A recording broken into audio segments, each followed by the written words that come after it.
nice loose dress for this video because I'm about to eat. Hi guys, welcome back to my channel. If you're joining me for the first time, hello, welcome. Today I've got myself a cheeky little McDonald's and we're going to sit down and eat together. So before you do anything, pause this video, go grab a cup of coffee or iced coffee in this weather. Why not even make yourself a sandwich or dinner if it's that kind of time of the day for you. Pause the video, come back, and then let's eat together. First of all, I'm gonna have to dive into this milkshake because I'm thirsty. It's so hot outside. Just ran out to get this, and on my car it said it's 32 degrees, which is just too hot for this country. We can't deal with it.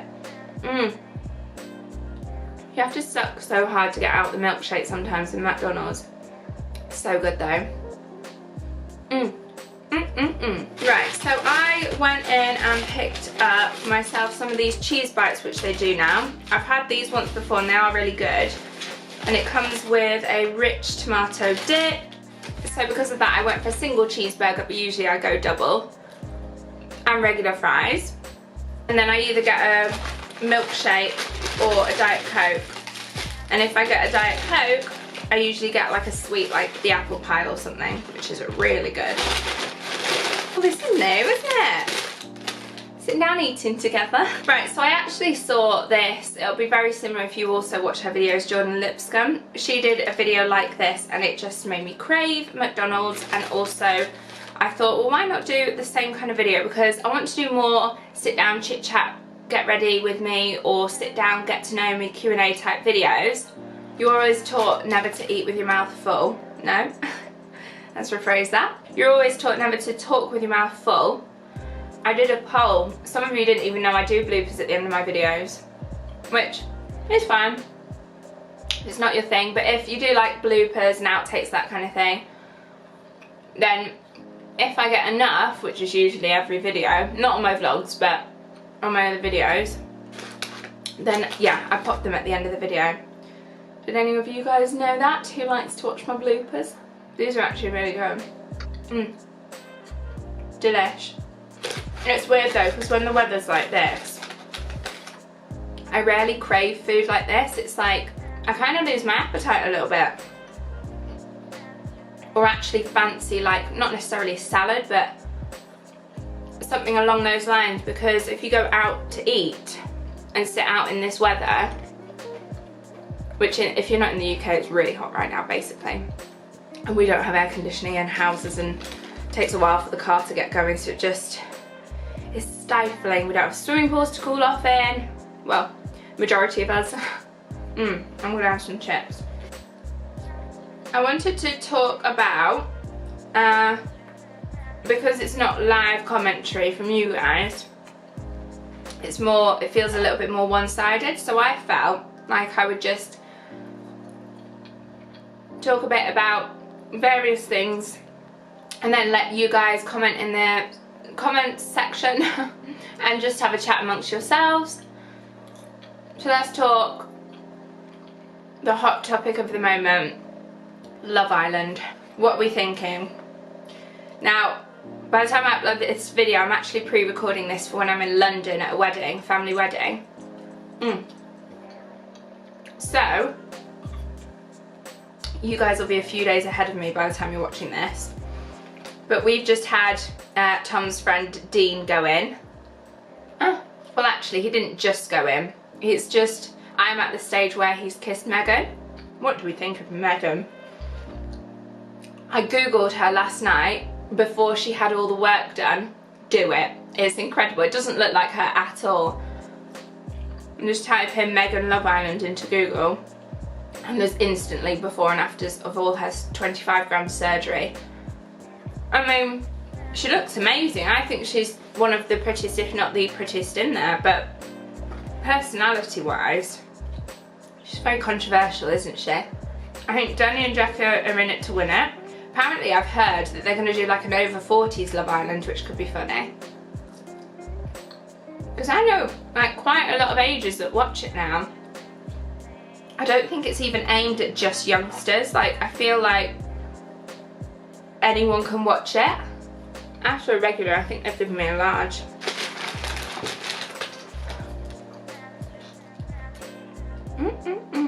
I love milkshakes. Which flavour do you go for? I'm a vanilla girl. Right, I also wanted to show you, because a few of you have asked recently, like, what apps I use to edit my Instagram photos and Instagram stories.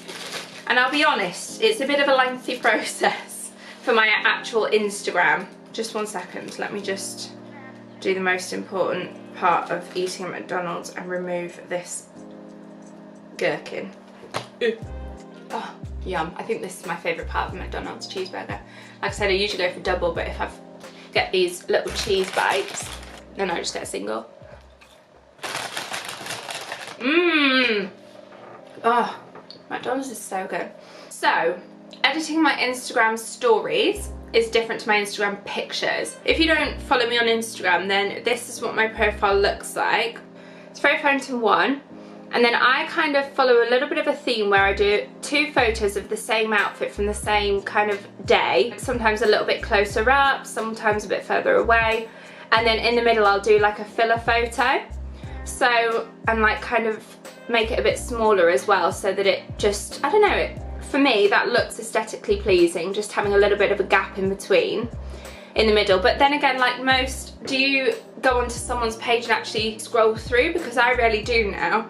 I actually will go on my homepage. That's Hannah, by the way. She's a fellow Mancunian. Hi Hannah, if you're watching this, which you won't be because she doesn't watch YouTube. But then I tend to just watch Instagram stories more often than anything. So, let's watch my stories. I actually don't know what I've got on there at the minute. Okay, so this is like Tom picked today's Insta. Which do you prefer, A or B? 71% of you chose the bottom one, which is like the full length one. So that was interesting. I like to run like a few polls every now and again. So my Instagram pictures, I used to use Facetune to like whiten a lot, but I don't do that anymore. So I still have Facetune, but I rarely use it. Sometimes I'll use it for details if I need to make something a bit more detailed. Now I'll go into Visco,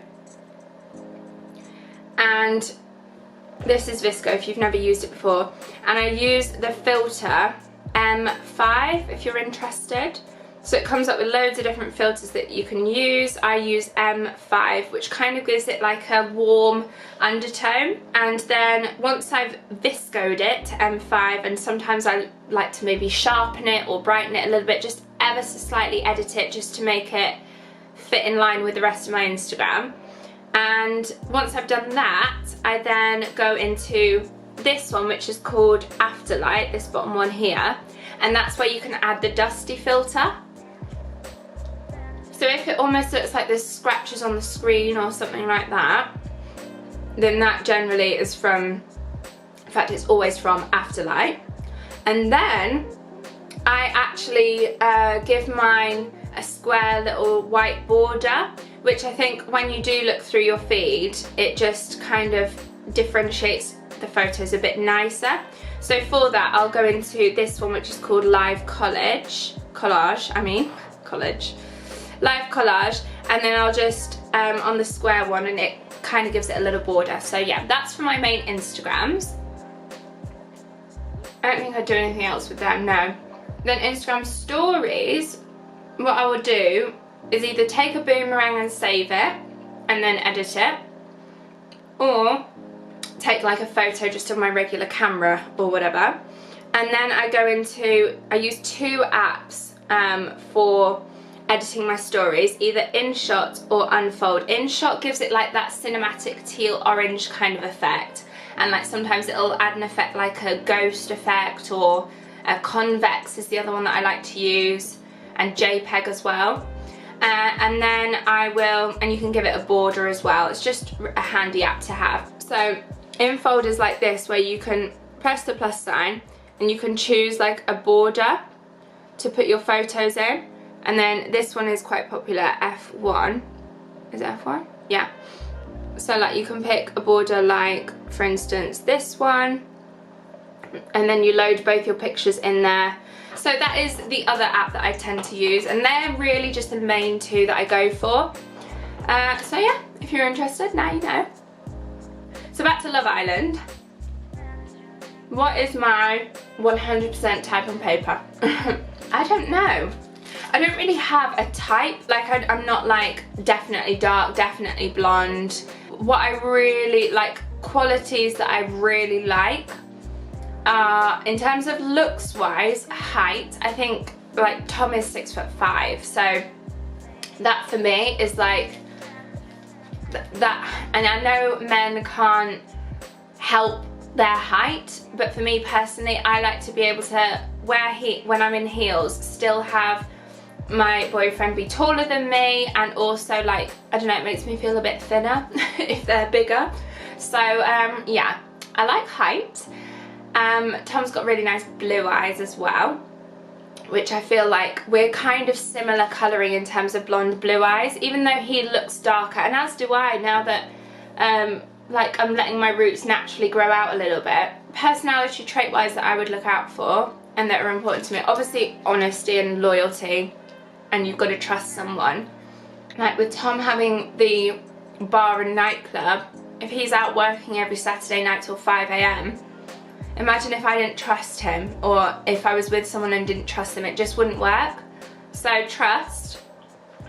And also, like, the main thing that I love about Tom is his attentiveness. Like, he listens to me, and even right from the get-go, from when we first started dating, like I told him I used to work at United, and I've always supported them, having like had a family who's supported them growing up, but I'd never actually been able to go and watch a game. So our second date, he got us tickets to go and actually watch the United game, and I mentioned it briefly like on our first date. So yeah, our first date was actually in Alderley Edge. We went for like a couple of drinks, even though he was driving, so we just had like, I had 2 drinks maybe, got to know each other, just chatted for ages. That was our first date. Back to TV shows as well. Power starts. In fact, it starts today. It starts today that I'm filming this, so maybe we'll have to watch it tonight.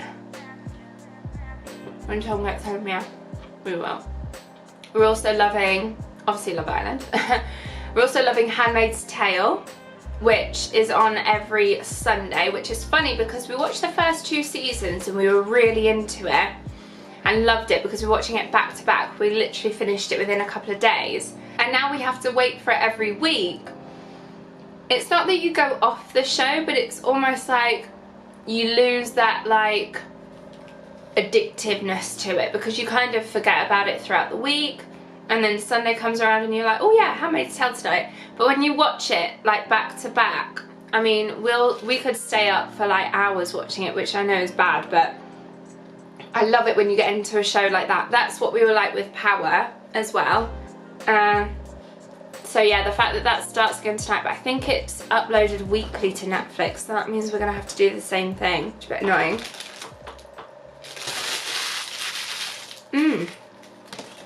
Delish. Okay, one last thing, let's talk about ghost stories. So, does anyone have any ghost stories? I do. Do you believe in ghosts? Do you think it's fake? Are you spiritual? I would say I am spiritual, I believe. I don't really think I've had an experience myself. Maybe one.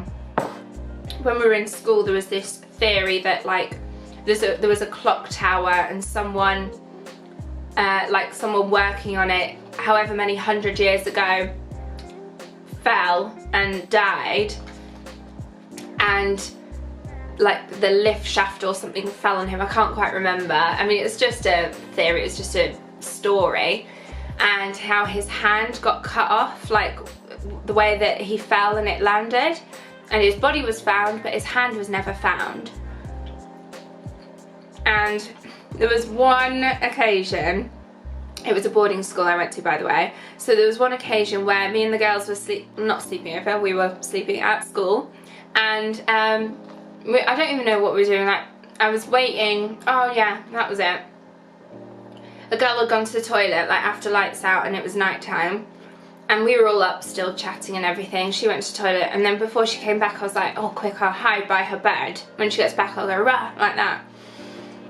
And I swear I saw hand, which, okay, this could relate to the story or it could be me just seeing things, but I saw this hand, whilst I was hiding under the bed, I saw this hand come over to grab me, which scared me. I thought it was her, so I went rah like that, but then no one was there. It was really weird. I also have a story about someone close to me. I'm not going to say who, but someone close to me. I'll say she. When she was younger, she was running, she was playing with her friends, whatever, walking home by herself, kind of late at night. A little bit like walking with a pace because there was a guy following her behind her, but at a bit of a distance, but she felt a bit intimidated, like she was being followed.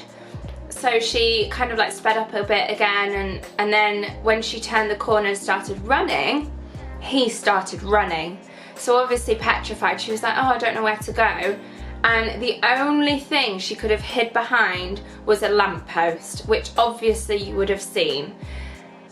And there was nothing else that she could think. He was getting a lot closer to her, so she crouched down by this lamppost and just like covered herself like this, like not knowing what to do, thinking he's gonna get me, he's gonna get me. And then all of a sudden had this experience where she felt really comforted and like almost surrounded by like a bubble, and the guy who was running towards her stopped, looked around and like didn't see her and like carried on looking around and then just walked off. I don't know, think what you want with that story, but that story has just kind of like always resonated with me. I don't know. I love that kind of stuff. Like if we watch something like Paranormal Activity, petrified, but any kind of like interesting thriller type movies and films, or who did what, and crimes and spiritual things in terms of like stories and real life conspiracy theories, all of that kind of stuff I love. I'd love to actually talk more about conspiracy theories, and I don't know, I found a channel once, if I can remember who it was, I'll link it below, where she talked about conspiracy theories on a regular basis, but also about like true life stories, like real life stories about like where people have gone missing, what she thinks of it, and I just find that so interesting. So does anyone else out there like those kind of like crime thriller type programs, real life documentaries, like 24 Hours in Police Custody? We love that. But yeah, if that, I could definitely do more like story times or conspiracy theories, or just talking to you guys with or without a McDonald's. But yeah, let me know if you're interested in more sit down chit chat type videos like this. As for now, I am going to say thank you so much for watching this video. I hope you're all not starving and craving a McDonald's having watched this, but if you are, treat yourself, why not? Thanks so much for watching this video, guys. I will leave all the links to my social media channels down below if you wanted to come over and say hi. Please subscribe if you haven't already, and I'll see you in my next video. Bye, guys. Right, where do I start? Oh, look at these timelines. Hi guys, welcome back to my channel today. I'm gonna be doing, let's start that again. Hi guys, welcome back to my channel. Welcome if you're here for the first time. That doesn't sound very good. Today's a bit of a different video. And you, why not make yourself a, so let's put my phone on silent as well, shall we? My milkshake brings all the voice. So back, oh god. I just dropped some. And now we're watching it every, 1 second. But you know, that could just be coincidental.